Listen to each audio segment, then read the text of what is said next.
बीजीय व्यंजक, ठीक है ना। इसको इंग्लिश में कहते हैं एल्जेब्रिक एक्सप्रेशन। क्या कहोगे? एल्जेब्रिक एक्सप्रेशन, ALGEBRAIC, मीनिंग क्या हुआ याद कर लेना। अब इसका परिभाषा देख लो और समझ लो कि एल्जेब्रिक एक्सप्रेशन होता क्या है, बीजीय व्यंजक कहते किसे हैं। तो बीजीय व्यंजक चर और अचर, चर अचर के बारे में देखो समझाएंगे यहाँ पर। चर अचर क्या होता है? जिसका स्थिति के साथ समय मान नहीं बदलता है, समय के साथ मान नहीं बदलता है, वह कहलाता है अचर। और जिसका मान बदल जाता है वह कहलाता है चर। चर में होता है एक्स वाई जेड, और अचर में तुम्हारा हो जाएगा टोटल गिनती वाला 1 2 -3 3, जो भी है संख्या जो होता है ना वह कहलाता है अचर। और ABCD वाला जो एक्स वाई जेड होता है उसको क्या कहते हैं? चर। तो चर का मान समय के साथ बदलते रहता है, बट अचर का मान नहीं बदलता है, वह स्थिर रहता है। क्लियर? देखो, बीजीय व्यंजक चर और अचर, चर और अचर दो प्रकार के राशि होता है, एक चर होता है और एक अचर होता है, ठीक है ना। तो चर और अचर संयोजन, कॉम्बिनेशन, संयोजन मतलब मिलाना, संयोजन एक दूसरे को मिलाना। किसको मिलाओगे? चर और अचर को मिला दोगे तो क्या बनेगा? जिससे ये राशियां एक दूसरे से प्लस माइनस गुना भागा चिन्हों द्वारा जुड़ी रहती है। चार को चिन्ह द्वारा जुड़ल रहेगा, या तो प्लस से जुड़ेगा या माइनस से जुड़ेगा, गुना नहीं तो भागा, यही चार को चिन्ह से जुड़ा रहेगा। कौन? चर और अचर। क्लियर? अगर हम पूछेंगे कि अचर क्या होता है, तो जिसका मान समय के साथ नहीं बदलता है, समय के साथ नहीं बदलता या बदलने नहीं करता है, वह कहलाता है अचर। और जिसका मान समय के साथ बदल जाए या किसी स्थिति में बदल जाए तो वह कहलाता है चर। जिसका मान बदल जाए वह कहलाता है चर, जिसका मान नहीं बदले वह कहलाता है अचर। जैसे हम लोग का मन नहीं तरह तरह के दिमाग में काम कर सोचते रहता है, मन करता है पढ़े, कभी मन करता है खेले, तो बदला कि नहीं बदला? बदला ना, बट शरीर बदला नहीं बदला। तो यह जो हम लोग का शरीर है वह अचर है। अभी हम है, जैसा मेरा शरीर है वैसा ही रहेगा, बट कभी मन करेगा कि यह काम करे, कभी मन करेगा वह काम करे। तो मन जो होता है वह क्या होता है? चर, घूमते फिरते रहता है। और शरीर अचर है, यह जैसा है वैसा ही रहेगा। अब बताएंगे कि एक्स चर है कि अचर है? चर है। वाई चर, जेड चर, टी चर, यू एबीसीडी वाला क्या हो जाएगा? चर। और अचर में हो जाएगा गिनती 3 4/5 -6, ये सब क्या है? अचर है। तो चर अचर को कहते हैं कांस्टेंट और चर को कहते हैं वेरिएबल्स। अचर को क्या कहोगे? कांस्टेंट, और चर को क्या कहोगे? वेरिएबल्स। अब देखो बीजगणितीय पद। अच्छा, तो अलजेब्रिक एक्सप्रेशन को ठीक समझ लो। यहाँ पर समझ लेते हैं, लिख करके समझा दे रहे हैं। किसका संयोजन कर रहा है? चर और अचर दोनों का ना। तो देखो ये चर हो गया, ये अचर हो गया, ये तीन बोला करो, तीन क्या है? चर की अचर? अचर। अब गुना में एक्स ले लो, एक्स का हो गया चर। तो देखो दोनों को मिला दिए लेके में गुना से, मिला दिए कि नहीं मिला दिए? जैसे चावल और दाल को मिला दोगे तो क्या नाम दोगे? खिचड़ी। और चावल को अलग, दाल को अलग, तो दाल चावल हो जाएगा, है कि नहीं? तो उसी तरह से यह क्या है? अचर, ई का है चर, दोनों को किसे मिला दिए? गुना के साथ, तो यह क्या हो गया? बीजीय व्यंजक। अब गुना से भी मिला सकते हो, प्लस से भी मिला सकते हो, भागा से भी मिला सकते हो और माइनस से, जिसे तुमको मिलाना है मिला दो। क्या कहलाएगा? बीजीय व्यंजक। परिभाषा याद कर लोगे ना। हम पूछेंगे बीजीय व्यंजक क्या होता है, तो तुम बोलोगे बीजीय व्यंजक चर और अचर राशियों का एक संयोजन, संयोजन को कहते हैं कॉम्बिनेशन होता है, जिसमें ये राशियां एक दूसरे से प्लस माइनस गुना भागा चिन्हों द्वारा जुड़ी होती है। पूछेंगे चर अचर क्या होता है, तो भी बता देना है। चर का मान बदलते रहता है और अचर का मान नहीं बदलता है। अब देखो, पहला हो गया, दूसरा हो गया, अब तीसरा बीजगणितीय पद, एल्जेब्रिक टर्म्स। पद है ना, कि एल्जेब्रिक टर्म्स क्या होता है? बीजगणितीय पद, ठीक है ना। तो देखो उधर से लेकर आओ, इसी को पद कहते हैं। देखो, या गुना करोगे तो क्या आ जाएगा? 3x, ये एक तो पद हो गया, 4y, या क्या हो गया? एक पद हो गया। ये सब क्या कहलाएगा? पद कहलाएगा। इसको मिटा दे रहे हैं ऊपर से, पद समझो क्या कहलाता है।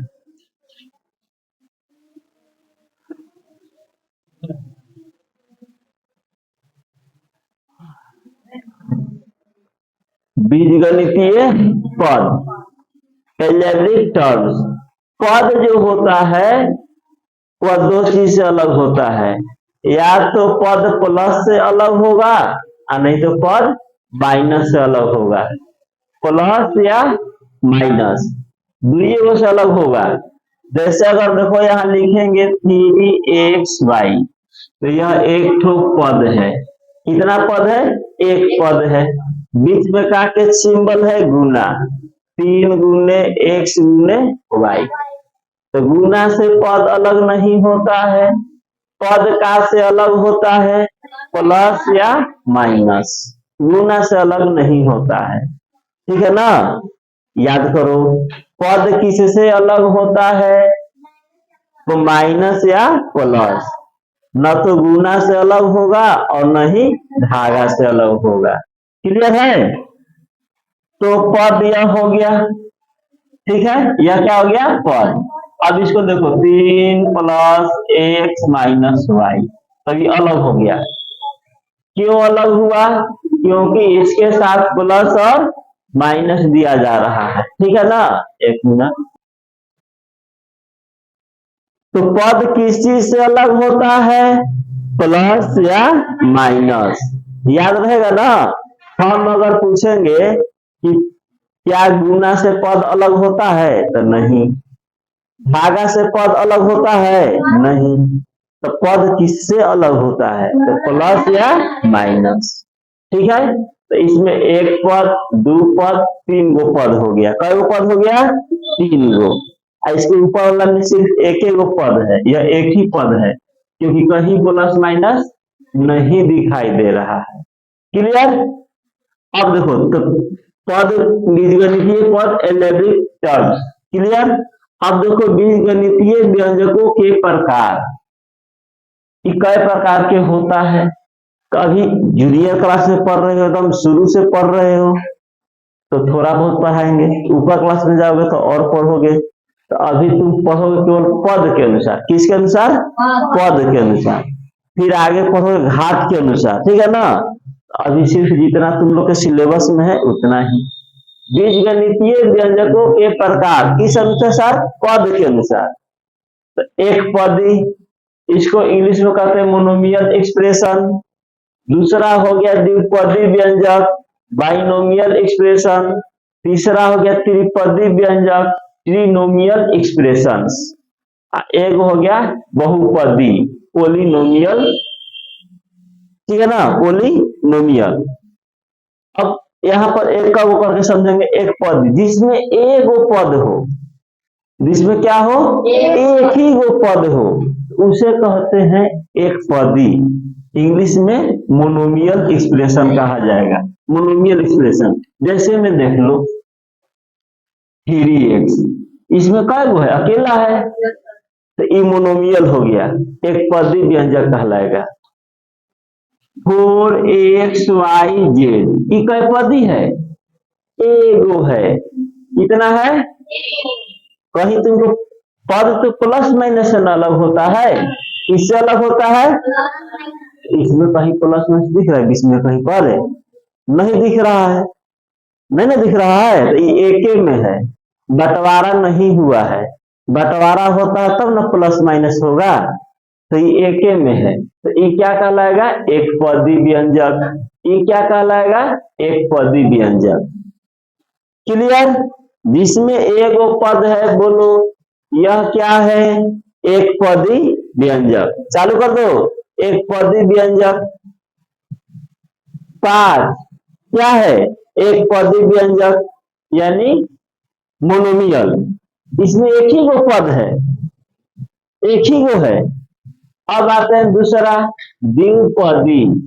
द्वि मतलब दो, जेकरा में दो गो पद हो उसे क्या कहते हैं? द्विपदी व्यंजक। जैसे में 5x प्लस 3y, देखो एक पद यहाँ एक पद यहाँ, अब इसमें क्या है? प्लस 3x प्लस xy, इसमें कै गो पद है? दो गो, तो ये द्विपदी हो गया। जिसमें दो गो पद हो, जरूरी नहीं कि माइनस हो या प्लस हो, कुछ भी हो। देखो एक दो, प्लस माइनस अब हो रहा है ना, तो वहां पर तुम गिन लोगे कि एक पदी है कि द्विपदी है, बन जाएगा ना। तो यह हो गया द्विपदी को कहते हैं बाइनोमियल।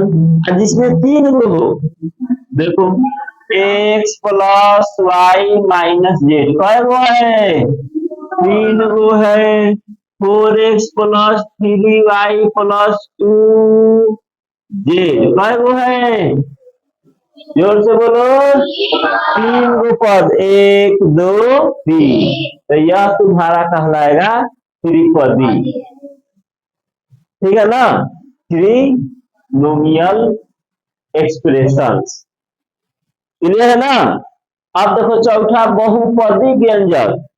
बहुपदी यानी जिसमें 3 से अधिक पद हो, 4 पद हो, 5 पद हो, चाहे तीनों पद वाले को तुम बहुपद कह सकते हो, है ना? 2 पद वाले को भी बहुपद कह सकते हो।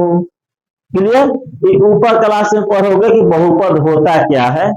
अभी के लिए तुम थोड़ा समझ लो कि इसको भी बहुपद कहेंगे, इसको भी कहेंगे, इसको भी, सबको बहुपद कहेंगे। अब बंटवारा करेंगे तो इसको एक पदी कहेंगे, एक पदी हो गया, त्रिपदी हो गया, द्विपदी, द्विपदी, द्विपदी, त्रिपदी, ट्रिनोमियल। क्लियर? ध्यान से सुनना, अगर पूछेंगे नहीं बताएगा तो बहुत मार जाओगे सब। ठीक है ना? तो अच्छी तरीका से समझना है।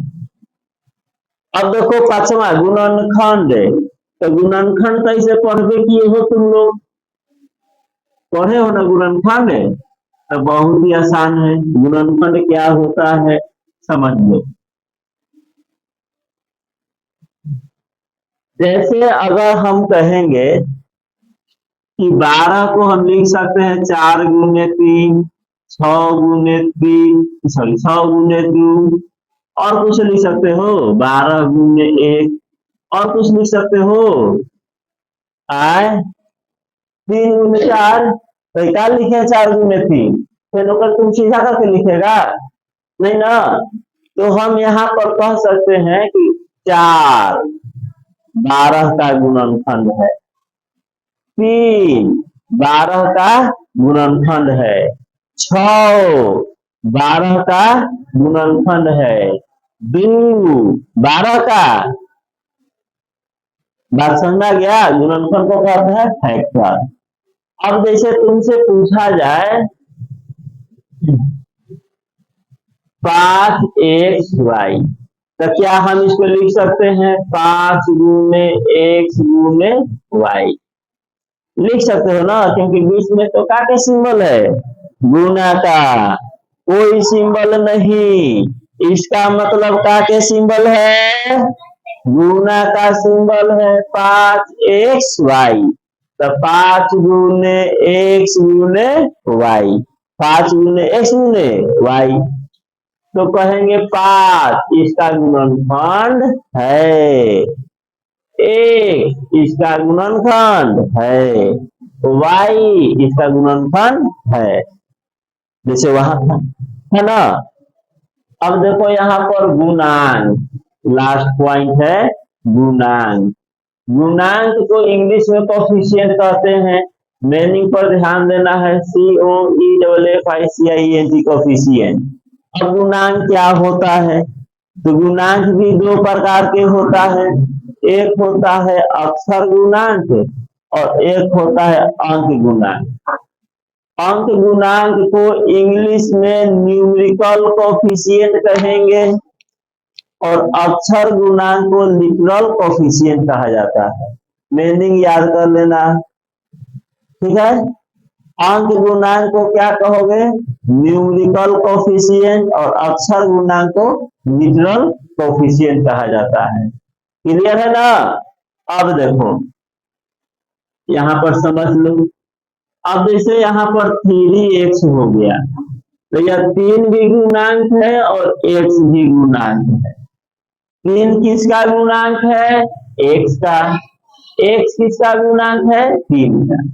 जैसे 3xy, अगर हम पूछेंगे कि xy का गुणांक क्या है, तो 3, और 3 का गुणांक क्या है, xy। बात समझ रहा है ना। हम पूछेंगे 3 का गुणांक यानी कोफिशिएंट क्या होगा, xy। फिर पूछेंगे कि xy का गुणांक क्या है, 3। अगर हम इसके अनुसार पूछेंगे कि इसमें अंक गुणांक क्या है, तो 3। अंक गुणांक क्या है, 3। अक्षर गुणांक क्या है, xy। अब चिन्ह के साथ बोलोगे, हाँ का के सिंबल है, प्लस, कोई सिंबल नहीं तो का के सिंबल है, प्लस का। तो इसका अक्षर गुणांक क्या है, xy। अंक गुणांक क्या है, 3। अंक गुणांक है 3, अक्षर गुणांक है xy। कोई दिक्कत है, समझ में आया सभी विद्यार्थी को, समझ में आया ना। तो गुणांक समझ में आ गया, और देख लो x y -5। अब इसमें अंक गुणांक क्या है, -5। अंक गुणांक क्या है, अक्षर गुणांक क्या है, xy। अब बताओ इसमें अंक गुणांक कितना है, पूछो, अंक गुणांक पूछ रहे हैं, पूछो नहीं का मतलब एक छिपा रहता, याद कर लो। पूछो ना के मतलब क्या छिपा रहता है, एक छिपा रहता है। तो इसका अंक गुणांक कितना है, 1, और अक्षर गुणांक कितना है, x। अंक गुणांक +1 है, कोई सिंबल नहीं ना है, तो क्या है, +1, और अक्षर गुणांक क्या है, x। तो यहीं तक अक्षर गुणांक तक है ना।